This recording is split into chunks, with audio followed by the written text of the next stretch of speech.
Buenas, Hafide, Tiro, Mogetin, Ali, and all the other languages of Micronesia I don't know about. Hello, welcome to our studios here at Kandit News. My name is Troy Torres. And I'm Johnny Rosario.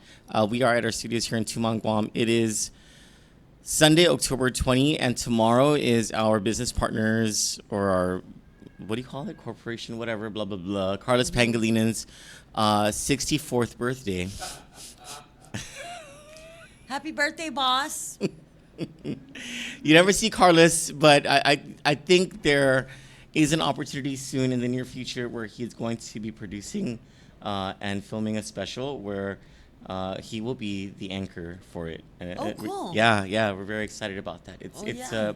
It's a travel special, actually. Oh, cool. Yeah, very cool. I think a lot of people will be interested in that, especially like Christians, and because he's a Christian. Yeah.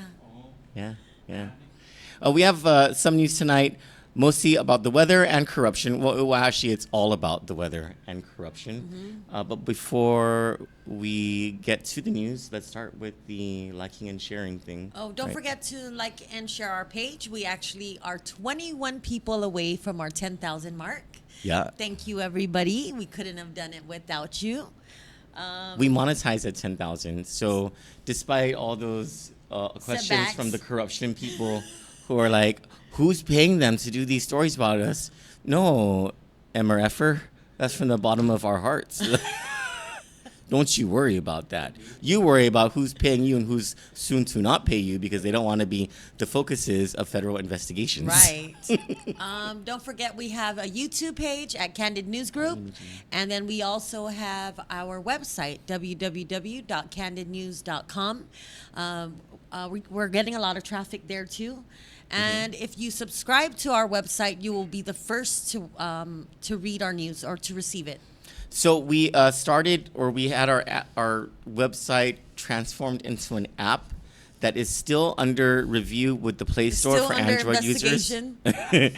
And for those who have Apple devices, something about a DUNS number that we're waiting. We got the DUNS number, and I don't know. It's some technical blah blah blah blah. But the DUNS number saying it's not matching our name. It's weird.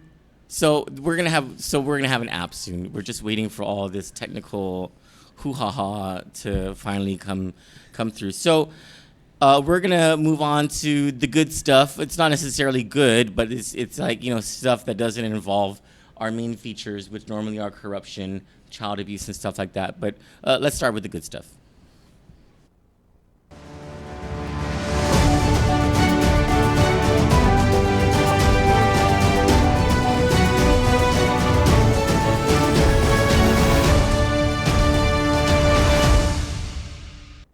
So every night until this woman is found, Kandit is going to plaster her car and her license plate all over the news so that there is a better chance that she will be caught, apprehended, prosecuted. And I have my preferences for what should be done to her, but I'm not going to. I think what would make it feel good is that if somebody is in a parking lot and sees her car and it's in public and they say, "Hey, you're the bitch that ran over that freaking golden retriever." Yeah, that would be awesome.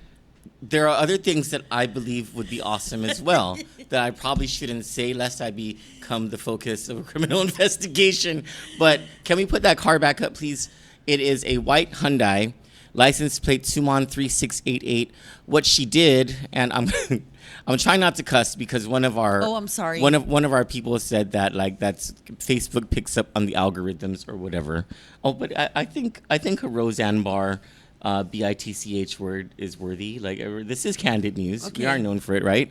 So a couple of days ago, a viewer sent us these pictures and an eyewitness account of this woman in front of BP Carbolito Elementary School hitting a golden retriever that darted out into the road, and the owner was right behind it. So the owner saw all of this happen. Just what a very disturbing thing for the owner of her dog to see happen. And she's not supposed to be going more than 15 miles per hour in front of a public school, first of all. Secondly, she didn't stop. She just ran off, or she drove off while using her phone and laughing as this happened. And so, there is a real cold place in hell for people like this.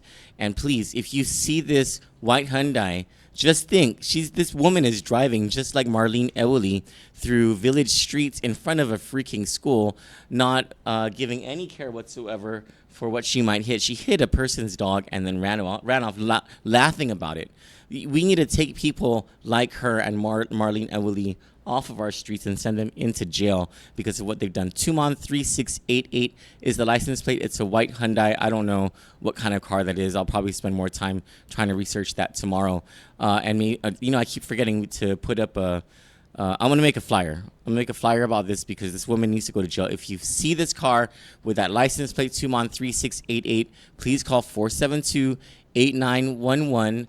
Let the police know where she's headed and that this is the woman who hit a dog and ran off and was speeding in front of BP Carbolito Elementary School. And if the police don't do anything about that, you give us a call at 456-4237 or 922-NEWS, and we'll take care of that right quick.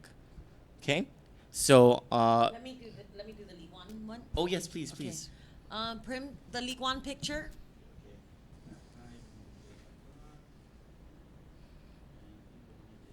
These are concerned parents who have been trying to contact the Dedino mayor as well as I believe the principal and the people in charge of League One Elementary School. Okay. It is right by the park. League One has changed their pickup and drop off of the kids after school. Nobody is allowed to park along the gate closest to the school, so they park across the street. And that means more cars having to park far or in courts. And the house closest to the school has loose dogs. Oh. And they they chase and attack the children. Like they're feral. Yeah. So they've asked the people to tie their dogs. Nothing's being done. As well as they contacted the mayor and the vice mayor, and to no avail.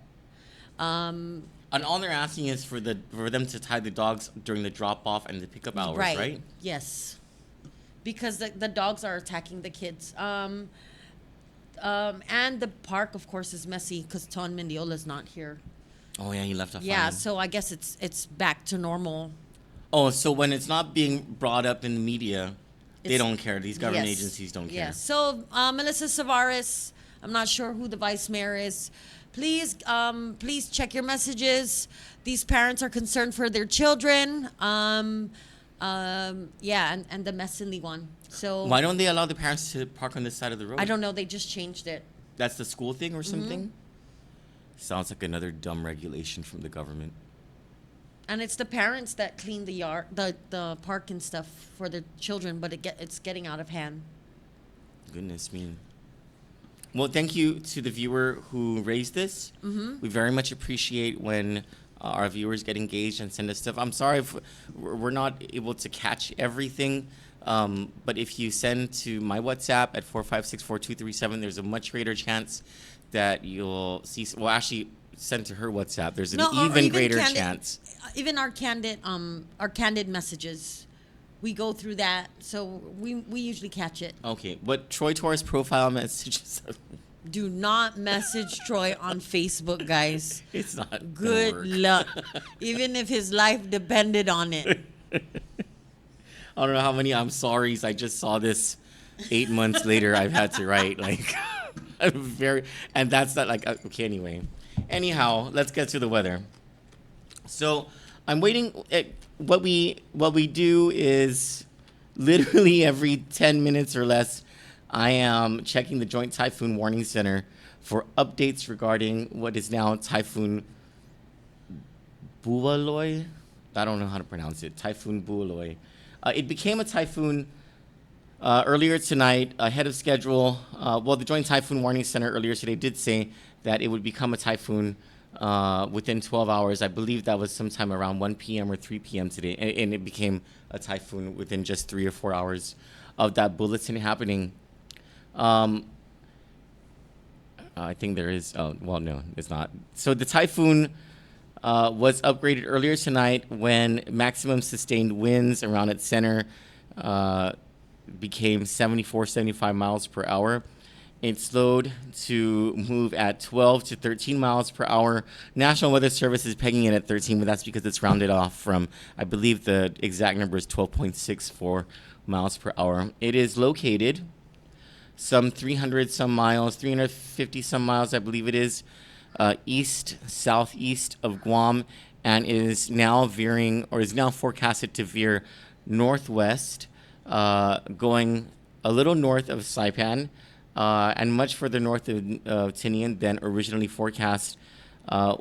What is happening now is that the acting governor of the CNMI, Arnold Palacios, who has been commanding the emergency response effort since yesterday, I believe, when a heavy weather briefing was first conducted in the NMI, has declared Typhoon Condition 2 for Saipan and Tinian, and Typhoon Condition 3 for Rhoda, which means for Saipan and Tinian, they can expect that destructive winds or typhoon force winds of 74 miles per hour or more will be expected or is forecast to occur in Saipan and Tinian sometime tomorrow night, as the forecast is showing now. And, of course, that can change if the storm speeds up or slows down. Things can change. What will not change is the track of the storm. So Guam, Luta, Tinian, and Saipan, and the islands north of Saipan are within the track of the storm, but the forecast of its direction is what has been changing. It's been shifting northward since the track first became available, and hopefully it goes north enough so that the peoples of the Marianas don't experience too much damage. But the people in well, let me just go over some details of the storm, and then we can turn it over to Johnny, who has a story about how they've really got it together in the CNMI. So maximum sustained winds, we already said, as of a few hours ago, 74 to 75 miles per hour. Maximum significant wave height a few hours ago of 22 feet. And this thing is going to veer some, I believe it's 39 nautical miles. And I do not know the the conversion of that off the top of my head, but 39 nautical miles north of Saipan as of the forecasted direction some 2-3 hours ago. We're waiting for more information or an update from the Joint Typhoon Warning Center to see as this typhoon gets closer and closer, exactly where it will go. And as the typhoon gets closer and closer, the forecast, of course, becomes much more solid. Now, from the National Weather Service, this is what the different things mean for Guam and for the CNMI.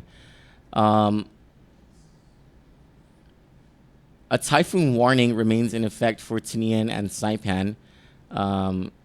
Damaging winds of 39 miles per hour or more are expected by Monday evening, and typhoon force winds of 74 miles per hour or more are expected Monday night.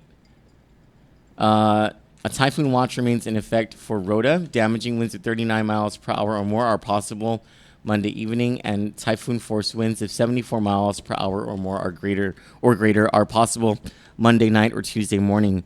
A tropical storm watch remains in effect for Guam. Damaging winds at 39 miles per hour or higher are possible Monday night. And then for the northern islands, a tropical storm watch remains in effect for the islands of Pagan and Alamagan in the northern Mariana Islands. Damaging winds at 39 miles per hour or higher are possible on Tuesday. Typhoon Bulooy continues to track steadily toward the northwest, and this motion is expected to continue through Tuesday. This will bring damaging winds to Tinian and Saipan, but the threat of damaging winds will diminish for Rhoda and Guam as long as Bulooy moves as currently forecast. Okay, I find this very interesting. Okay. Saipan, Tinian, the government loves their people. And this is why. Saipan and Tinian residents who need to purchase prepaid load, make payments, or conduct other critical transactions with the Commonwealth Utilities Corporation may do so at either the Saipan or Tinian customer service centers between 7:30 a.m. to 12 p.m. Monday. Those offices will close after 12 p.m. in preparation for Typhoon Bulooy. Right? Did I say it right? I think so. The Rhoda Customer Service Center will remain open and will be business as usual unless the situation changes, according to a statement from the CUC issued on the CNMI office of the governor's Facebook page. Advisory on generator backfeed. The CUC also advises residents using generators to ensure that their main breaker on their home panel is turned off to prevent any electrical feedback. This poses a danger to line crew, and severe injury and death can result from these incorrectly installed generators, according to the public advisory from the CUC. The CUC provides further guidance on generators in its public advisory below. And if you go to our website, you can see what they're offering, or what they're talking about with the generators. And then there's one more. Right? So that's from the CUC, and then there's more information coming out of the CNMI's main government and also the office of the mayor of Saipan. Yes. CNMI providing transportation to shelters, and 5 shelters are open now. Yeah. Do we have that graphic up? Show me the blue one. With the phone number. Yeah, there we go. Acting Governor Arnold Palacios of the Commonwealth of the Northern Mariana Islands has opened 5 emergency shelters throughout the NMI and has directed the Commonwealth Office of Transit Authority to provide transportation to these centers. The 5 designated shelters are Cloverville Elementary School, Marianas High School, Cagman High School, Tinian Elementary School, Aging Center, and the Aging Center is for medical needs only. Residents can call 670-664-2690 for transportation to designated shelters, according to the post by the CNMI Office of the Governor. And one more. I love Saipan. I know, they really have it together. Like, when I was getting all of this information from their emergency operations center in the governor's office, I was like, wow. Mm-hmm. Can we have their government? Saipan Mayor and CNMI agencies helping residents to break down tents and move into shelters. Saipan Mayor David Apatang is leading an effort to help residents living in tents to break down their tents and move to a safer shelter. Mr. Apatang is joined by his office, the Commonwealth of the Northern Mariana Islands Department of Fire and Emergency Medical Services, and the Department of Corrections to undertake island-wide assistance for Saipan residents living in tents. A significant number of residents remain displaced by previous storms that have ravaged Saipan, forcing them to live in tents. It is not safe for these residents to continue living in these tents as Typhoon Bulooy approaches north of the island and brings destructive winds and rains to Saipan. CNMI Acting Governor Arnold Palacios has since opened 5 emergency shelters throughout the NMI. And we stated this is the number you can call if you need help. It says residents who need assistance in breaking down their tents can call 670-237-8000 or 670-285-6361. Operators are on standby and are ready to assist. They even have graphics. Yeah, I think the administration should take a class in Saipan. No, honest to God, I think the Civil Defense or Homeland Security, the CNMI, if it's not too much to ask them, because they're probably very busy right now, but maybe when this is all over, right? They can come to Guam. And they could teach a class. Yes, I think that's a great idea. I think Kandit can pay for that. Or Michael St. Nicholas. And I think Governor Ralph Torres, who's our age, by the way. Oh, cool. I think Governor Ralph Torres and Lieutenant Governor Arnold Palacios can come to Guam and teach a class to the Governor Lulian Guerrero. How to act like a governor. How to be governor, especially in an emergency. Sorry, guys. We just always have to find... I know this is serious. Seriously. I'm serious. Governor Ralph Torres and Lieutenant Governor Arnold Palacios have it together. He wouldn't be silly like our governor, right? I don't think so. I think he's a smart guy.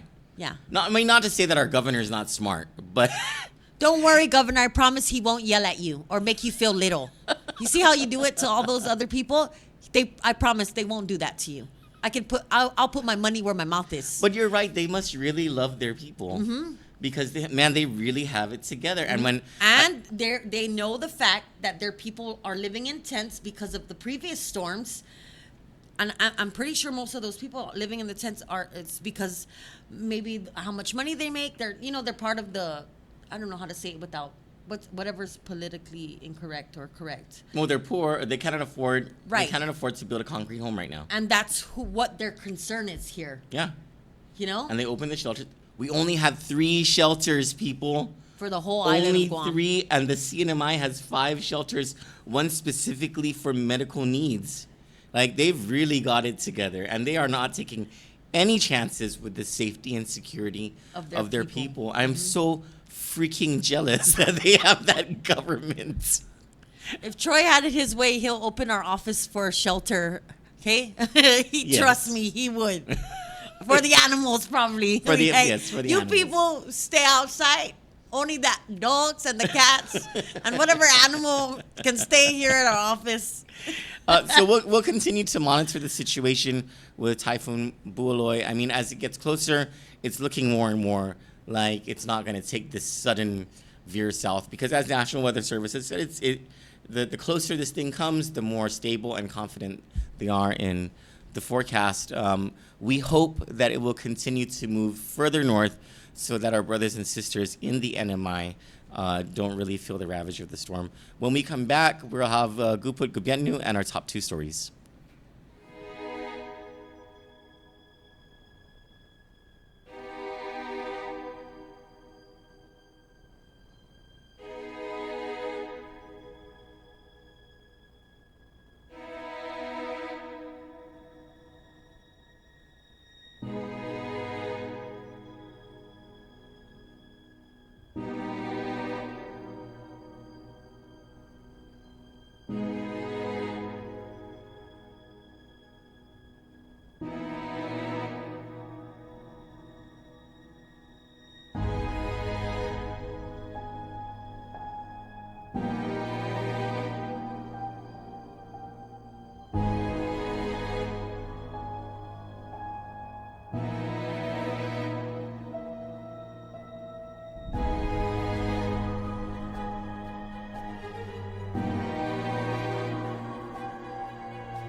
The tray? Yeah, because these things are gonna go on top of it. It's gonna look like a diamond ring. Oh, okay. And stir that shake. I have a very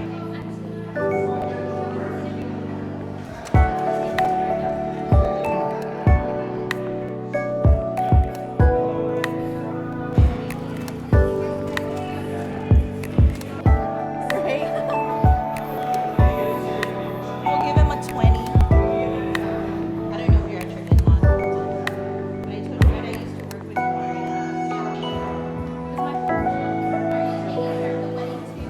I believe so.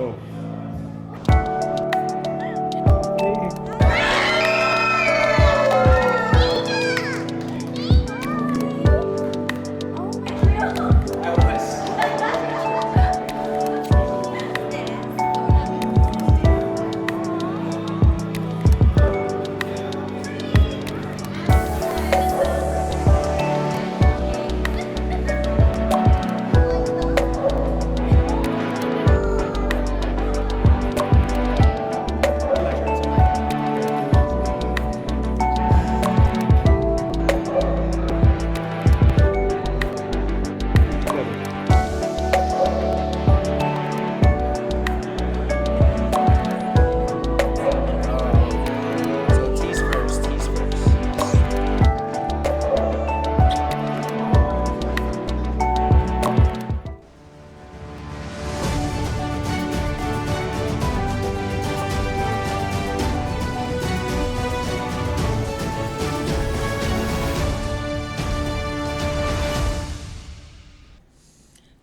Can you state for everybody our bias? Oh yeah, we are biased people. Okay, so we're an advocacy journalism group. We're not like the other news stations that pretend that they don't have a bias, because it's innate in every person. We're gonna have a leaning toward one thing, and you see it in certain news stories where there's like Kevin Kerrigan. His bias is dumb. So like His he'll write bias is Mike Phillips. he'll write a dumb story, you know.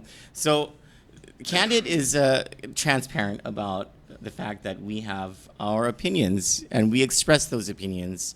What we rely on is our grounding in where we come from, who we are, the struggles we've been through, the battles we fight every single day, which are very reflective of the battles that most people fight, we believe. Of course, I'm a weirdo.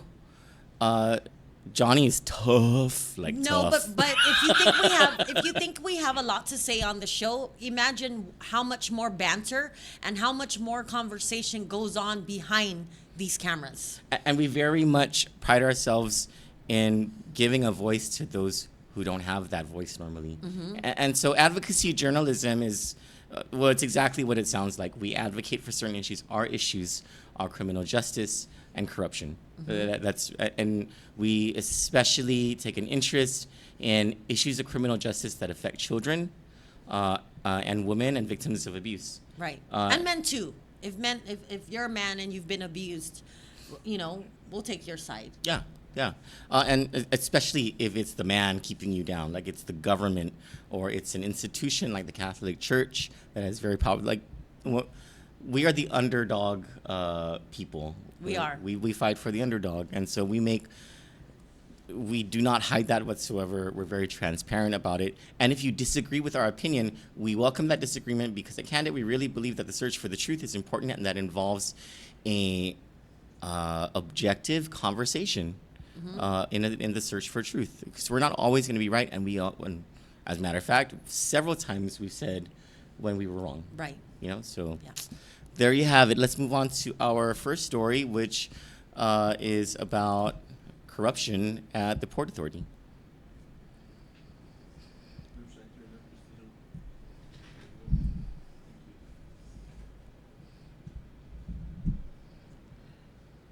Port Authority Board of Directors member Anthony Tony Chargaloff Jr. is trading his allegiance to the people of Guam in exchange for the loyalties that now bind him to the same political BS that breeds corruption.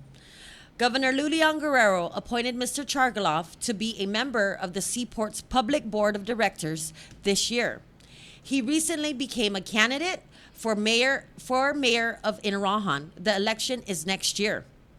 Kandit has been made aware of and has requested official copies of publicly disclosable emails and phone records between Mr. Chargaloff and former Seaport legal counsel Mike Phillips.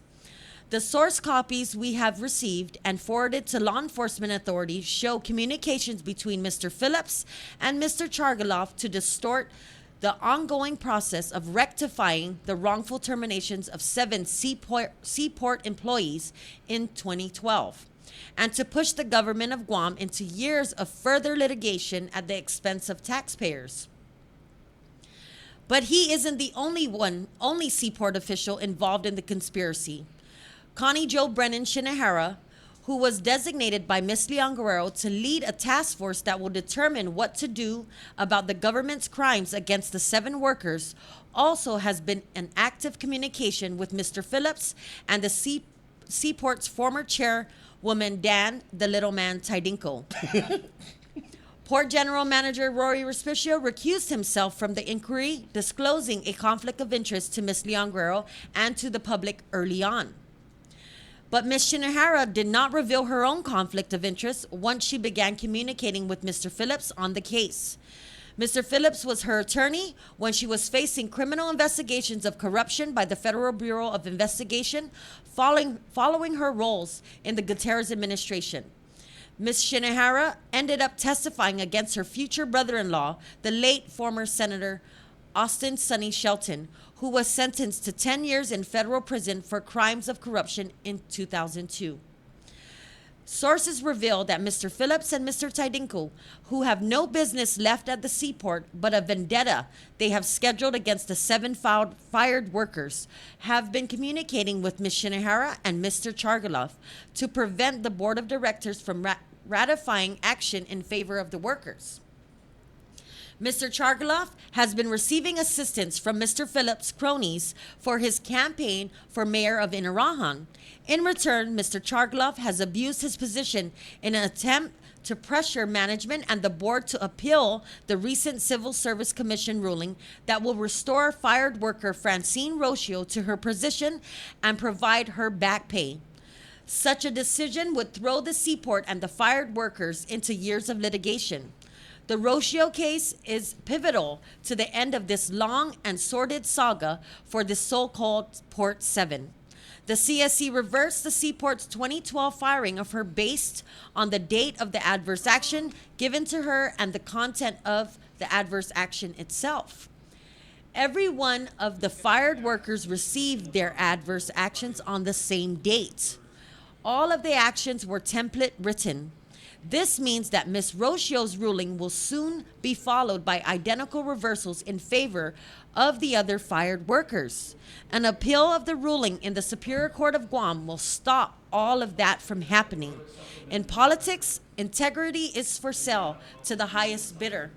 But we suppose it wasn't integrity at all if you swap truth for injustice. Talk about the fox being let into the hen house. Mm-hmm. It's almost like Mike Phillips and Dan Tidinko, like they won't let it go. No, they won't. They're not going to lose, you know. Because they're. I was going to say a word that would get us kicked out of the stream. Tonight we went to mass, right? We were at mass. Yes. And the judge. Oh my God, I'm in court too much. Father Dan, I think is his name. The priest was talking about you always trying to be the victim. You're not the victim. You're the oppressor, right? You're talking about Mike and Dan, right? Yeah. Yeah. Like, even as husband and wife, when you guys fight, whoever's not there, it's always the blame, right? Yeah, like, that's what he was saying. Like me, when I tell you what's going on with me in my home, I'm blaming my partner, and then vice versa, right? Mm-hmm. And that's because of pride. Nothing else but pride. So with Dan and Mike, these people aren't on drugs, so we think, and this is just them with their power, and they can't let it go. Nope. And they're trying to infiltrate in every single way. And they infiltrated with Mr. Chargaloff and Miss Shinahara. Yep. And those two should go down for that, for allowing that to happen. Oh, we're going to make sure that all the people that need to know are going to know. And if the AG and the governor does not do anything about it, we're not going to stop there. We're going to keep pushing and pushing. Amen. Amen. What? And that's for free. What I find disheartening about this whole thing is that Port General Manager Rory Respicio did the right thing and recused himself from the beginning when he said, I have a conflict of interest. And he disclosed it to the governor and to the media and the public. He said, I have a conflict of interest, so I'm going to recuse myself from having anything to do with this inquiry into the Port 7. So Connie Jo Brennan, Liberty House Shinihara, takes it, and as soon as she gets contacted by Mike Phillips, who was her attorney. She jumped on that boat. She should have said, Governor, I have a conflict of interest now. someone's trying to contact me. I don't know what to do. Yeah. Yeah. You know? I mean, the right Or things told are her done. husband, like, hey, tell Mike, don't call me. Leave me alone. Let me finish my job. But she had a conflict of interest that started when Mike Phillips started to contact her about that, and she allowed that conflict of interest to take her in the wrong freaking way. If she had a conflict and she said, oh, you know what, Mike, I'm gonna listen to what you have to say, but based on my conscience, I cannot agree with you. Okay, that's one thing, but she's going the whole other direction, trying to pressure management and the board to do the wrong thing. Opposite of what the right thing is to do. And so this is it's a very disturbing turn of events that's happening at the seaport. Connie Jo Shinihara is turning out to be one of the more corrupt officials in the Leon Guerrero administration. And according to this picture that's behind us, she needs some sleep too, because those are some bags going on there. That's an older picture of her. There we go. It's disgusting. Yeah, it's not nice. Not nice at all. Well, more importantly, it's not judicious. It's an injustice, not just to the 7 fired workers, but for everybody at the port. But also the taxpayers. Yeah. The taxpayers are the ones footing the bill for all of this. Yep. Well, all right. So hopefully Governor Leon Guerrero can fix this mess, get rid of the people who are contaminating the Port Authority, Ms. Shinihara, Mr. Chargaloff. Tell Mike Phillips and Dan Tidinko to take a hike. Show us your boss skills, Governor. Yeah, maybe seeing my governor Ralph Torres doesn't have to come down to You can yell at Guam. those two, all you want. You can talk down to all you want. I want to read this concern that I was tagged in, and Kandit was tagged in from Janessa Corpus because it involves Linda Avila.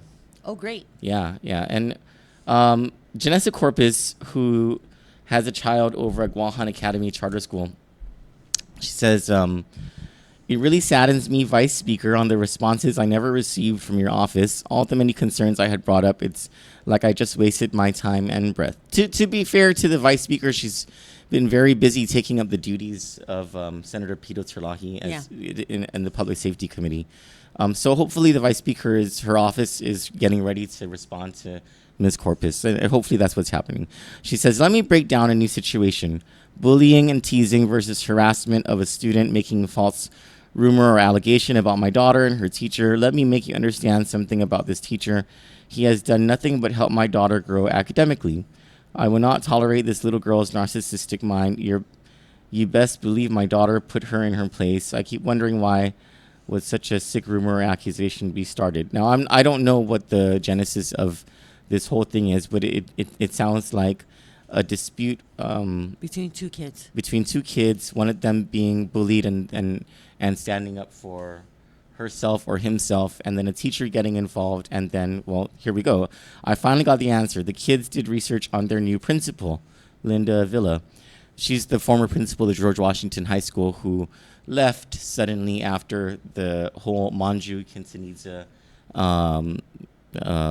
rape incidents over at George Washington High School. There's a fine line between the truth and a lie that can damage a person's livelihood, character, and reputation. I will be damned if I'm going to find my daughter hanging on a tree due to her teacher, Miss Snively, failing to see all the signs. Miss Snively was once a counselor. She knows firsthand red flags and signs, or should I take that back? She can barely teach. No, I'm not withdrawing my daughter. When it comes down to it, my daughter has every right to defend her integrity and the integrity of her teacher, I guess another teacher. Since I'm getting nowhere with emailing. I've CC'd to you. I'm taking this to social media. She should know me along with every other staff. I'm very much involved. It's like important concerns fall on deaf ears. I'm going to be heard. My kids come from a very loving home. If my kids are targeted for some reason, it's a war nobody wants to enter with me. I have recordings. She says she has recordings of the politics going on over at Guahan Academy Charter School, which has come under a whole lot of scrutiny because, well, number one, they cannot get it together. They are given special treatment by the government of Guam.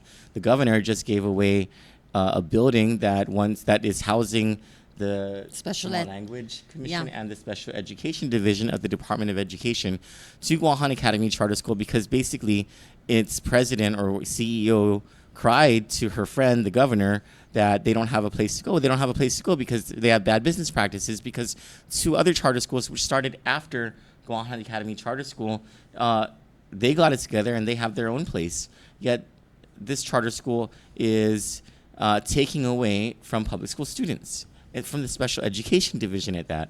And then they've had all these complaints from parents. They have all these complaints about the academic quality and why is it that that this direct instruction program is going as far up as a secondary level when it's supposed to be an intervention at the elementary age, and so forth and so forth. Now there's a parent coming out saying that, I mean, not only are there academic concerns, but now there's bullying, and the person being bullied is being attacked by the counselor or principal, by some teacher, and she just wants some answers, and the school is not providing her answers. Now she's going to the chairwoman of the Committee on Education to get more answers, and hopefully Vice Speaker Tulina Nelson will respond to her. So we'll try to follow this story tomorrow if the storm doesn't become too big of a thing here on Guam. Hopefully it doesn't, but we'll see. We'll see. So now to our top story, and this is in continuation of our Blood Money series. When the 34th Guam legislature decided to raise the business privilege tax from 4% to 5%, senators ignored the BPT's tax sisters, the limited gaming tax and the Guam Memorial Hospital Authority trust fund fee. The two gaming taxes, the LGT and the GMHA trust fund fee, were created by Public Law 32-60, which also legalized the Liberty machines, to mirror the island's BPT, which generally is an assessment of a tax on a percentage of total receipts before backing out any expenses or debt. There are a few exceptions to this assessment, including the notorious exemptions that allow banks to pay the tax only on net receipts. In the committee report containing the transcription of the public hearing on the gaming law, it was then Senator Michael St. Nicholas who pointed out that gambling businesses were not paying taxes on gross receipts. The bill's author, former Senator Chris Duenas, pointed out that the passage of his bill will ensure gambling businesses like Guam Music Inc. will pay the BPT and the LGT. In the case of Liberty machine owners and operators, they would pay an additional GMHA trust fund fee of 4%. The amount for each tax and fee, 4%, was intended to mirror the assessed BPT at that time, 4%. However, when senators last year increased the BPT to 5%, they failed to increase the LGT and the GMHA trust fund fee to 5% as well. Was this an oversight on the part of senators? The answer is unclear so long as the Guam legislature continues to withhold the committee reports for the public hearings on bills heard before the 34th Guam legislature. However, there is a public record of local businessman and activist Ken Leon Guerrero raising the idea of a higher tax on these game rooms instead of raising the BPT last year. Those suggestions and even the mere mention of harming the profits of Guam's gambling mafia fell on deaf ears. So did a proposal by former Governor Eddie Calvo, which originated with former Senator Dennis Rodriguez Jr., to remove the exemptions that wholesalers, bankers, insurance companies, and others receive against their payment of the BPT. Part of the discussion of this proposal was to leave the 4% BPT intact because of the corresponding excise taxes found throughout Guam Code Annotated, such as the LGT and the GMHA trust fund fee, that would require a thorough review. Mr. Calvo and Mr. Rodriguez proposed instead to recover revenue from industries that got exemptions from paying taxes on their gross receipts. Senators were made aware of the concern regarding the disparity of increasing the BPT without increasing the corresponding excise taxes, like the taxes on Liberty machines, and still did not increase the gaming taxes to correspond with the BPT increase to 5%. The effect? Well, Liberty and game room owners once again get special favorable treatment from the lawmakers whose pockets are lined by these millionaires.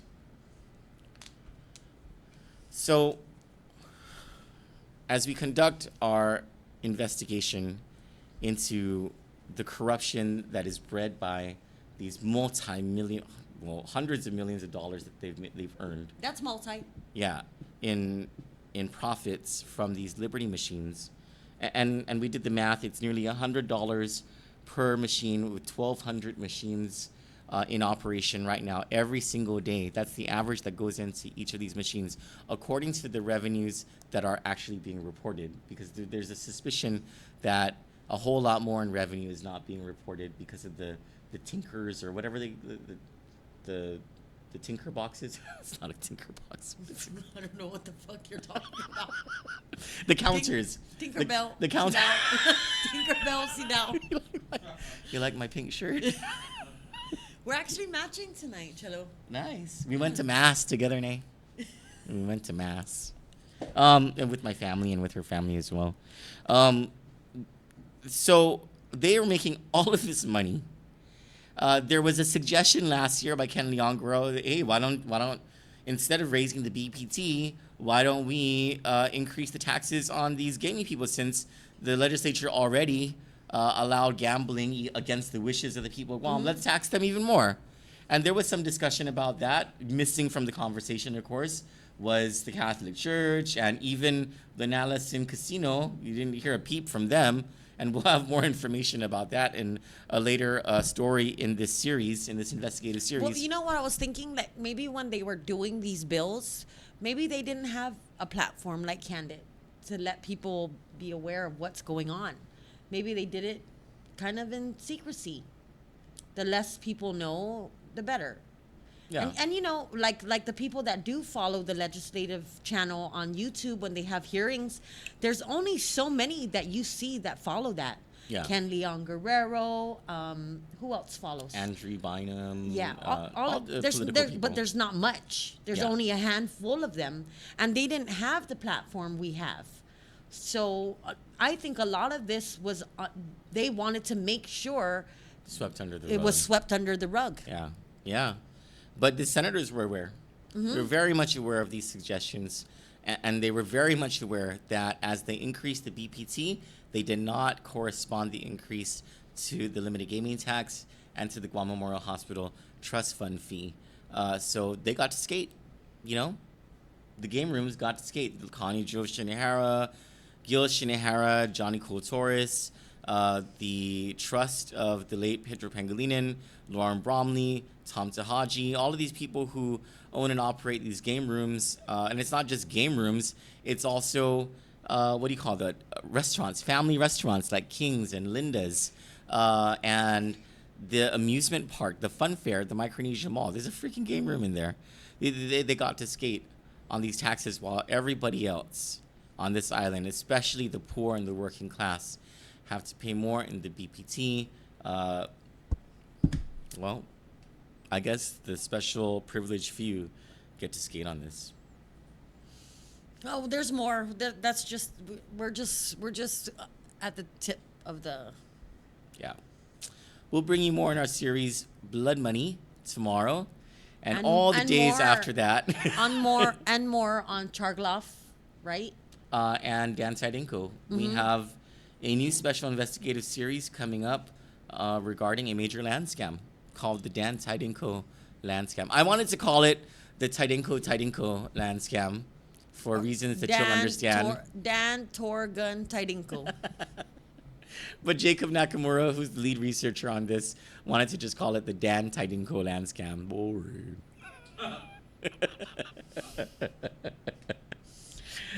So Thank you for joining us on this Sunday. Sunday. Let's go through some comments. Okay. So that Janessa Corpus, she joins us. She says, a student accused my daughter of breaking up with her teacher. Oh, goodness. Miss Snively failed on every level. That was an accusation that affected my daughter that could ruin a teacher for no wrong at doing at all. I understand the vice speaker is busy with the DOC corruption concerns I had brought up was in the month of August. She assured me she would respond via email on the outcome. Never got a response. I will not remain silent due to a student having her issues, making a very serious false accusation without thinking of every consequence that can damage an innocent person. That's a very serious accusation, Janessa. Well, good for you for bringing this to light. To Guahan Academy, she says, I gave you a chance before I turned to Facebook and Kandit to respond. Hey, guarantee you bring us, if something actually, like, if I actually open something or Johnny opens something and it is a concern you have, guarantee the person on the other side of that concern is going to hear about it on Candid News. Guarantee. Oh, Tammy Jean Walter says Liberty machines are also at the laundromats. Oh, yeah. Which laundromats are they in? You know that one on Route 8 that connects, that laundromat that goes next to that Mike T MTM store? Yeah. There's a laundromat. In that 2-story building?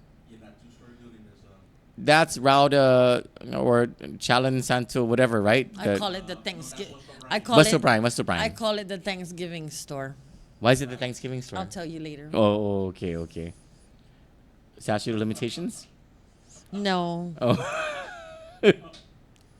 Dot Charterlove. Hi, Dot. I love you. She says, a pure case of the more you have, the more you want. So disgusting. John Salas says, bribery and corruption at its best. Mike Rosansky, our favorite. Ali Guamangarang, Mike, says, power is addicting too. Hi, Charlie Alec, who says, Buenas, Troy, Johnny, and Candid crew. Mike Rosansky says, power is a drug. Buenas, Paris. Carl Bloss is laughing at your Dan the Little Man comment. Chairwoman Dan the Little Man Tidinko. Joyce Macarenas says, thank you, Candid News, for updating us on the weather and services that are provided for the people. No problem. I actually, so just the nature of news, or it's always about getting the information to the public as efficiently as possible, making sure it's accurate and all that stuff, right? So I actually get a thrill out of all these typhoon updates. Not that I want the typhoon to come, just the nature of news. Let me just make sure that there's Troy's a camera whore, so. I'm actually not. We do not have typhoon warning number 7 yet from the Joint Typhoon Warning Center. Let me check National Weather Service.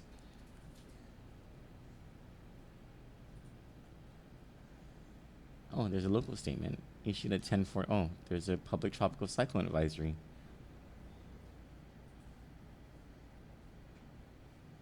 Typhoon Bulooy slowing down as it tracks toward the Marianas.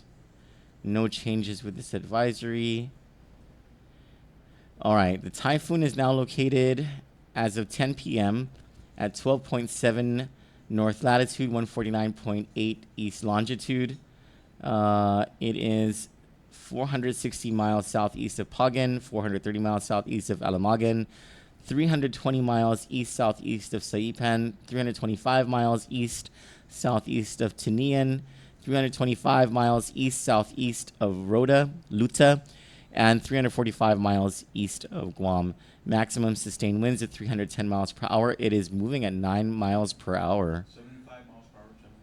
I'm sorry, what did I say? You said 310. Oh, sorry. It's at 310 degrees. Maximum sustained winds of 75 miles per hour. sorry. And it's moving really slow.